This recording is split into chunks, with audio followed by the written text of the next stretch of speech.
Fidel Castro fue una de las figuras más influyentes y polémicas de la historia de Cuba. Pero hoy no vamos a hablar del político. Hoy vamos a hablar del hombre que conquistó corazones mientras construía una revolución. Del hombre que proyectaba una imagen de líder invencible, pero que también se volvió vulnerable frente a ciertas mujeres. Porque detrás del uniforme militar, de los discursos eternos y de la imagen del comandante en jefe, existía otra versión de Fidel que muy pocas personas llegaron a conocer realmente. Un hombre obsesionado con el poder, pero también profundamente atraído por la belleza femenina. Un hombre que defendía públicamente ideales de igualdad y sacrificio, mientras ocultaba relaciones, pasiones y secretos personales que podían destruir la imagen del líder íntegro que intentó mantener durante décadas. Pero aquí es donde la historia se vuelve todavía más interesante. ¿Quién era realmente Fidel Castro cuando las cámaras se apagaban? ¿Qué escondía detrás de esa figura casi idolatrada por millones de cubanos? ¿Cómo lograba ganarse la confianza, la admiración y muchas veces el corazón de tantas personas? Y sobre todo, ¿qué mujeres marcaron la vida del hombre que gobernó Cuba por más de medio siglo? Porque si eres cubano, probablemente ya hayas escuchado rumores, comentarios o historias contadas en voz baja sobre las amantes, las relaciones ocultas y la vida privada del comandante. Historias que muchas veces provenían de personas muy cercanas al círculo del poder. Así que quédate hasta el final, porque hoy vamos a adentrarnos en la vida amorosa de Fidel Castro, en sus relaciones más importantes, en las mujeres que lo acompañaron en secreto, y en la parte más humana, contradictoria y desconocida de uno de los hombres más poderosos de América Latina. Y créeme, algunas de estas historias parecen sacadas de una película. Fidel fue un joven que desde muy temprano destacaba entre los demás. Era inteligente, ambicioso, carismático y tenía una capacidad de convencimiento que hacía que muchas personas terminaran fascinadas con él. En la universidad ya comenzaba a llamar la atención, tanto por su fuerte personalidad como por esa necesidad constante de sobresalir. Pero aquí es donde aparece una de las mayores contradicciones de su vida. Porque la primera mujer de la que realmente se enamoró representaba exactamente todo aquello que años más tarde juraría destruir. Su nombre era Mirta Díaz Balart. Fidel y Mirta se conocieron estudiando en la universidad. Ella era una hermosa joven rubia, de ojos claros, estudiante de filosofía, perteneciente a una familia poderosa y acomodada de Cuba. Y aquí es donde la historia se vuelve interesante. Porque mientras Fidel comenzaba a construir su discurso contra las clases privilegiadas, Mirta provenía precisamente de ese mundo burgués que él más adelante convertiría prácticamente en enemigo político. Su familia tenía conexiones directas con el gobierno de Fulgencio Batista, y su hermano ocupaba un importante cargo político dentro del régimen. La misma familia que años más tarde terminaría convirtiéndose en una de las oposiciones más fuertes contra Fidel Castro. Pero el joven Fidel parecía incapaz de resistirse a la belleza femenina, y Mirta era exactamente el tipo de mujer que lo deslumbraba. Elegante, delicada, educada y proveniente de la alta sociedad cubana. Muchos aseguran que en ella Fidel encontró una mezcla peligrosa. Todo aquello que decía rechazar, combinado con la fragilidad de una joven que terminó cayendo rendida ante el encanto de un hombre extremadamente ambicioso. Porque Fidel tenía algo que muchas personas mencionaban constantemente: una personalidad magnética. Sabía hablar, sabía convencer y sobre todo sabía hacer que los demás creyeran en él. Se casaron por la iglesia el 11 de octubre de 1948. Mirta tenía apenas 20 años, Fidel 22.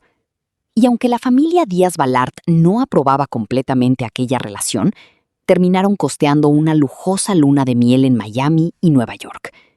Sí, El mismo Fidel que años después construiría uno de los discursos más radicales contra el capitalismo y la burguesía, disfrutaba en ese momento de los privilegios y lujos pagados precisamente por esa clase social que tanto criticaría después. Y esto apenas era el comienzo. Porque algo que vamos a notar durante toda esta historia es que Fidel muchas veces decía una cosa públicamente, mientras en privado vivía una realidad completamente distinta. 11 meses después del matrimonio, nació su primer hijo, Ángel Fidel. Pero el matrimonio comenzó a deteriorarse muy rápido. Y aquí empezamos a descubrir otra cara del comandante. Porque Fidel no era un hombre de hogar. No era el típico esposo presente ni el padre familiar dedicado completamente a su casa.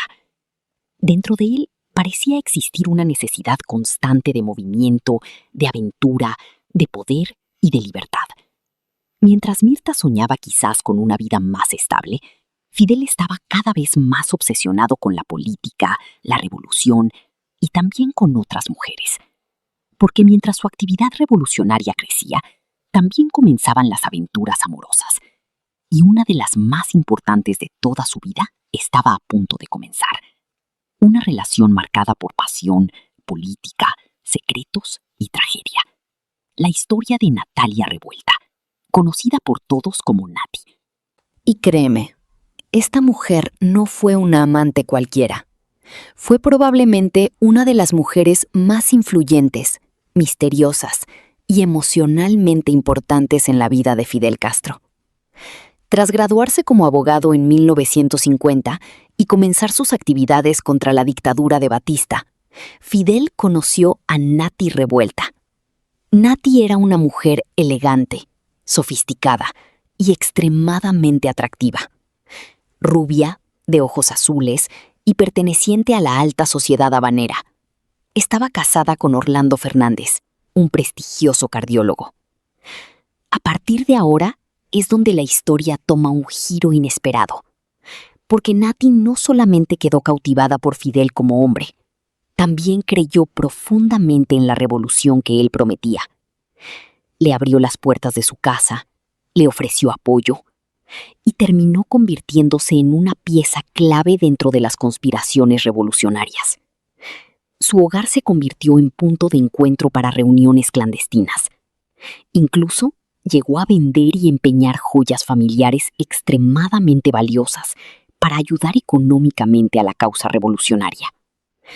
Pero con el paso del tiempo, muchos aseguran que sus sacrificios jamás fueron realmente reconocidos.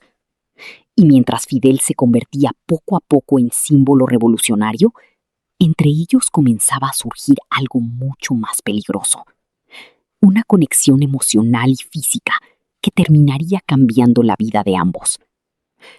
Luego del asalto al cuartel Moncada y el encarcelamiento de Fidel en Isla de Pinos, Nati se convirtió prácticamente en su refugio emocional.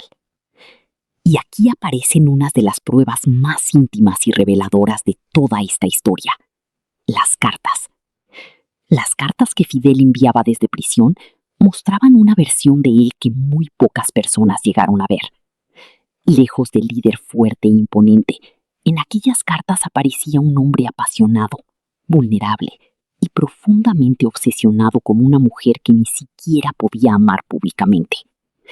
A pesar de la censura, Fidel escribía frases cargadas de intensidad emocional. Estoy ardiendo. Escríbeme, porque no puedo estar sin tus cartas. Un beso es igual a otro beso, pero los amantes nunca se cansan. Y honestamente, resulta impactante imaginar al futuro comandante de Cuba escribiendo cartas de amor desesperadas desde una celda. Mientras hablaba de amor, también hablaba de revolución. Las cartas mezclaban política, filosofía, estrategia y pasión. Nati le enviaba libros de Freud, Dostoyevsky y Víctor Hugo, y Fidel respondía con largas reflexiones sobre Marx, política y el futuro de Cuba. A partir, incluso preso, seguía completamente obsesionado con su proyecto político. Pero entre todas aquellas cartas, ocurrió algo que terminaría destruyendo definitivamente su matrimonio con Mirta. Una carta íntima, dirigida a Nati, fue enviada por error a su esposa. Sí, Mirta terminó descubriendo parte de la doble vida sentimental de Fidel de la manera más humillante posible. Y años más tarde, ella misma confesó que aquello marcó la ruptura definitiva. Después de salir de prisión, Fidel continuó viendo a Nati a escondidas. Muchos de esos encuentros ocurrían en casas discretas de familiares cercanos. Relaciones ocultas, cartas secretas, pasión prohibida. Pero nadie imaginaba lo que vendría después, porque de aquella relación nacería la única hija mujer de Fidel Castro, Alina. Y aquí comienza una de las historias más dolorosas y polémicas dentro de la familia Castro. Alina nació el 19 de marzo de 1956, pero para evitar el escándalo, fue reconocida legalmente con el apellido del esposo de Nati, Orlando Fernández. Durante años, creció sin poder reconocer públicamente quién era realmente su padre.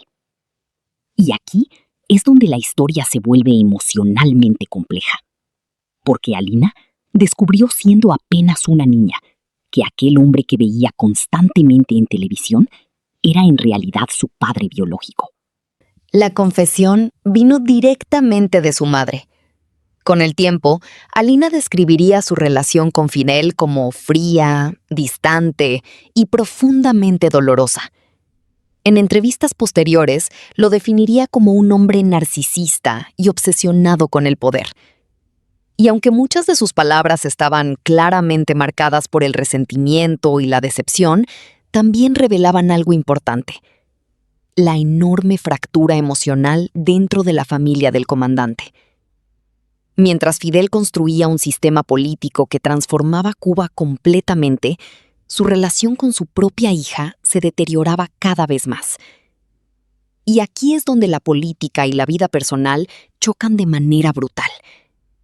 Porque mientras miles de cubanos defendían apasionadamente la revolución, otros comenzaban a sentir el peso de la escasez, el control político y las limitaciones del sistema.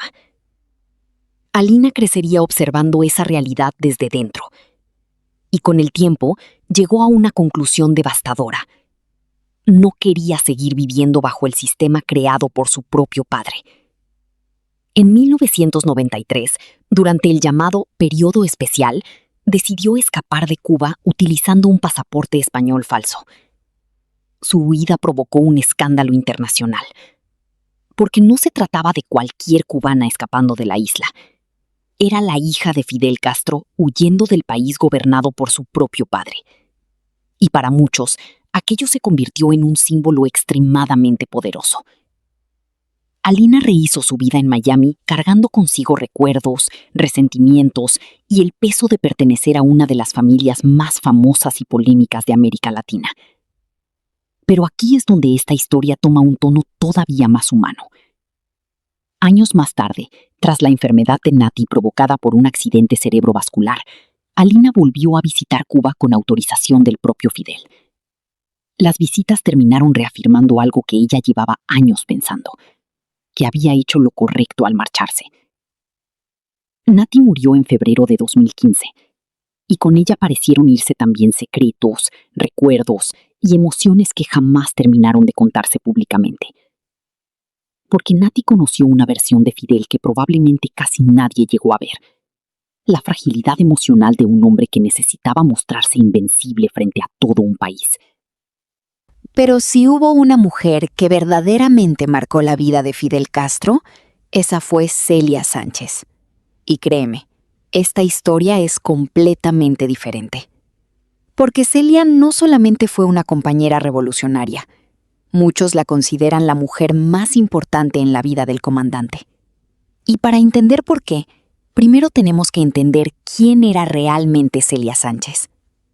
Celia nació el 9 de mayo de 1920, en Medialuna, un pequeño pueblo del oriente cubano. Su infancia estuvo marcada por la pérdida temprana de su madre, quien falleció cuando ella apenas tenía 6 años. Aquella muerte la afectó profundamente. Se dice que cayó en una fuerte depresión y sufrió episodios de fiebre alta tras quedar huérfana. Y aquí es donde aparece una de las figuras más importantes en su formación: su padre, el doctor Manuel Sánchez Silveira, un médico rural muy culto, seguidor de José Martí y profundamente sensible a la pobreza de los campesinos. Celia lo acompañaba constantemente en sus consultas, y fue precisamente ahí donde comenzó a desarrollar esa sensibilidad social que más tarde la acercaría a la revolución. El primer encuentro entre Fidel Castro y Celia Sánchez ocurrió el 16 de febrero de 1957. Aquel encuentro terminaría cambiando la historia de Cuba. Antes de conocer personalmente a Fidel, Celia ya operaba clandestinamente bajo el nombre de Norma. Era una mujer extremadamente organizada, inteligente y eficiente. De hecho, muchos aseguran que sin su red logística y su capacidad de coordinación, la supervivencia inicial de la guerrilla en Sierra Maestra habría sido muchísimo más difícil. Fidel ya había escuchado hablar de ella, y de ahí es donde sale una frase que años después se volvería famosa: si esa mujer es como dicen, su lugar está en Cuba. El encuentro ocurrió en una finca escondida en las montañas de Sierra Maestra, y desde ese momento comenzó una relación que iría mucho más allá de la política. Celia terminó convirtiéndose en secretaria personal de Fidel, estratega de confianza y la primera mujer soldado de la guerrilla. Pero entre reuniones, estrategias y años de lucha, comenzó a surgir una conexión emocional extremadamente profunda. Se admiraban mutuamente. Compartían ideales, secretos, silencios. Y poco a poco, Fidel dejó de ser solamente el líder revolucionario para convertirse en el gran amor oculto de Celia. Ella llevaba consigo una agenda donde anotaba absolutamente todo: conversaciones, ideas, detalles de reuniones, decisiones. Fidel confiaba en ella como en nadie más. Y es por eso que muchas personas aseguran que Celia se convirtió en algo más importante que una amante. Era refugio emocional. Era estabilidad. Era probablemente la única persona capaz de cuestionar ciertas decisiones del comandante sin generar su rechazo. Pero la historia de ambos terminaría marcada por una tragedia devastadora. La enfermedad de Celia sacó a relucir una versión de Fidel que muy pocas personas imaginaron. Porque por primera vez, el hombre que parecía controlarlo todo se enfrentaba a algo que no podía detener: el cáncer. Se dice que Fidel contactó a médicos soviéticos, buscó tratamientos y movilizó todos los recursos posibles, intentando salvarla. Pero nada funcionó. Celia Sánchez murió el 11 de enero de 1980, a los 59 años, y para Fidel aquello fue un golpe devastador. Trabajadores del hospital describieron a un Fidel completamente destruido emocionalmente, con la mirada triste, callado, consumido por el dolor. Y aquí ocurre algo muy simbólico. Durante la ceremonia en honor a Celia, Fidel no pronunció ninguno de los largos discursos a los que el pueblo estaba acostumbrado. Guardó silencio. Y muchas veces el silencio dice mucho más que cualquier discurso.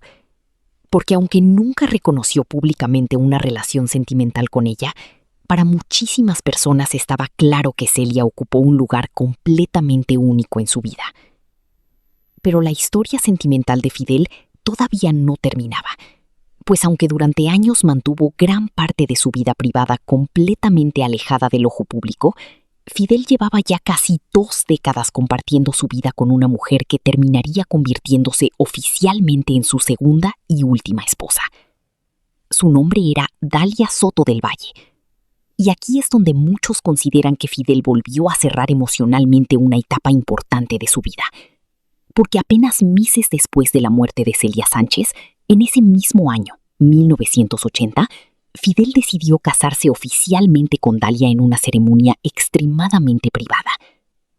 Una ceremonia pequeña, reservada, lejos de cámaras. Solo estuvieron presentes algunos familiares cercanos y los hijos que ambos ya tenían juntos. Sí, porque para ese momento, Fidel y Dalia ya llevaban alrededor de 19 años de relación y habían formado una familia con 5 hijos. Pero incluso así, el líder cubano siguió manteniendo su vida sentimental como un auténtico secreto de Estado. Y honestamente, eso dice muchísimo sobre la forma en que Fidel manejaba su imagen pública. Porque mientras millones de personas conocían al comandante, muy pocos conocían realmente al hombre detrás del uniforme. Un hombre lleno de contradicciones, capaz de inspirar admiración absoluta en algunos y rechazo total en otros. Un hombre obsesionado con el poder, pero también profundamente marcado por las mujeres que pasaron por su vida. Y aunque tuvo muchas relaciones y rumores a lo largo de los años, para muchos, las 2 mujeres que más lo marcaron emocionalmente fueron Nati Revuelta y Celia Sánchez. Pero ahora quiero preguntarte algo. ¿Crees que Celia Sánchez fue realmente el gran amor de Fidel Castro? ¿O piensas que hubo otra mujer que ocupó ese lugar en su vida? Te leo en los comentarios. Y si te gustó este video, me ayudarías muchísimo dejando tu like y suscribiéndote al canal para seguir descubriendo más historias ocultas, secretos políticos y las vidas privadas de personajes que marcaron la historia. Gracias por llegar hasta el final y nos vemos en el próximo episodio de Archivos Ocultos.